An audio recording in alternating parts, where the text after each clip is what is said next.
5 বছর চলবে আবার মোদি জিতে এসে 29 আবার সরকার বিজেপির নেতৃত্ব সরকার সেই জন্য মানুষকে বিভ্রান্ত করে মানুষকে ভয় দেখিয়ে মানুষ মোদিজির ইমেজ খারাপ করা বিজেপিকে বদনাম করার চেষ্টা সাময়িকভাবে হয়।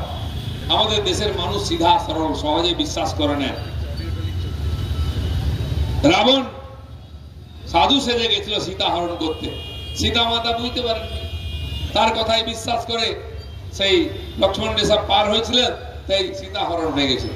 তা আমাদের সাধারণ জনতা, ধার্মিক ধর্মপ্রাণ সিধা সরল জনতা এই ভেগধারী সাধুদেরকে চিনতে পারে না। ইলেকশনের আগে অনেক মিথ্যা কথা, অনেক কিছু প্রতিশ্রুতি দিয়ে ওরা ভোটটা নিয়ে নেয়, তারপর মানুষের জন্য কিছু করে না, আর খালি আমাদেরকে গালাগালি দেয়।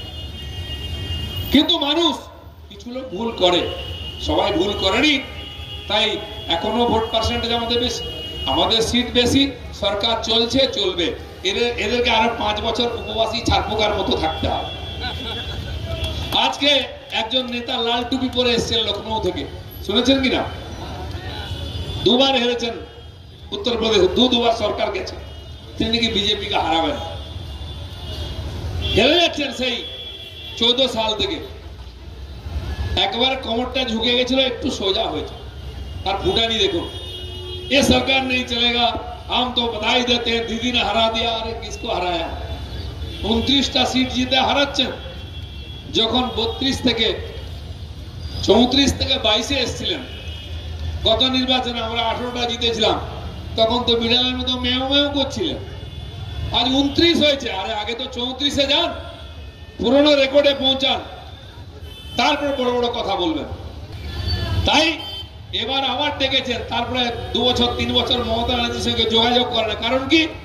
যার হাত ধরবেন মমতা সে ডুবে যাবে, যার দিকে দৃষ্টি দেবেন সে ডুবে যাবে। তাই মমতা এই সঙ্গে কেউ আসতো না। এবার গিয়ে খুব পিড়াপিড়ি করে একজনকে নিয়ে এসছেন। সে কে?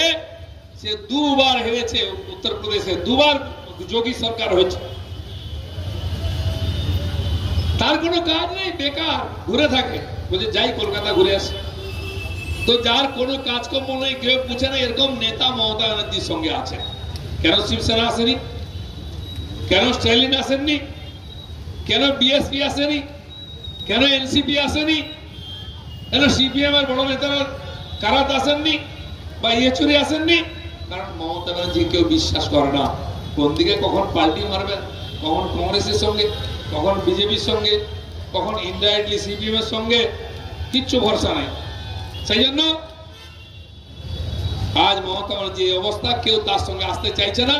একটা বেকার ছেলে ঘুরে বেড়ায়, তাকে ধরে নিয়ে এসে ডায়াসে বসিয়ে ভাষণ দিচ্ছেন, বিরাট বড় চিন্ময়। এই মুখ্যমন্ত্রীর ভাষণ তিনি প্রথম শুরু করলেন, আমি ধনবান চাই না, আমি বিবেকবান চাই। শুনতে খুব ভালো লাগে, সুন্দর সুন্দর কথা মাঝে মধ্যে বলেন, উনি বোঝেন কিনা আমি জানি না। বিবেকবান চাই। আচ্ছা বুঝে দেখুন তো, টিএমসির মধ্যে বিবেকবান বলে কোন পদার্থ আছে? মমতা ব্যানার্জি থেকেই শুরু করুন আপনারা, ভাইপোর কথা ছেড়ে দিন। কোন বিবেকবান বলতে পারে প্রধানমন্ত্রীকে হরিদাস পাল, দেশের গৃহমন্ত্রীকে হদল কুতকুত? তার বিবেক, জ্ঞান, বুদ্ধি, মনুষ্যত্ব কি আছে আমি জানি না। তারপর উনি বিবেকের কথা বলবেন। বিবেক তো কোথায় থাকে জানি না, কার নাম বিবেক সেও জানা নেই।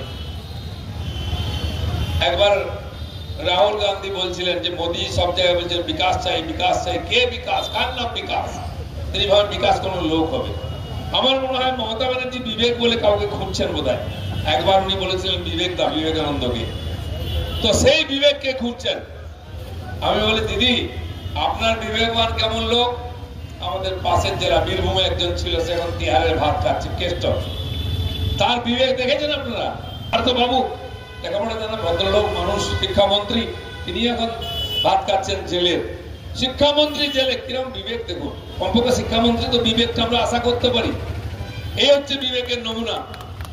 ভাদু শেখ, শেখ শাহজাহান, সাদ্দাম, সর্দার, এই হচ্ছে বিবেকবান মানুষের উদাহরণ। মমতা ব্যানার্জি এটাই তৈরি করেছে। তাই মমতা ব্যানার্জি কোনো বিবেক আপনার বিবেক কবে মরে গেছে, আপনি কি বিবেক জাগাবেন? আপনার চেয়ে আরো এক কাঠি উপরে আপনার ভাইপো। আপনি বিবেকবান তৈরি করতে পারেননি, এটা ঠিক, যে ধনবান তৈরি করেছে।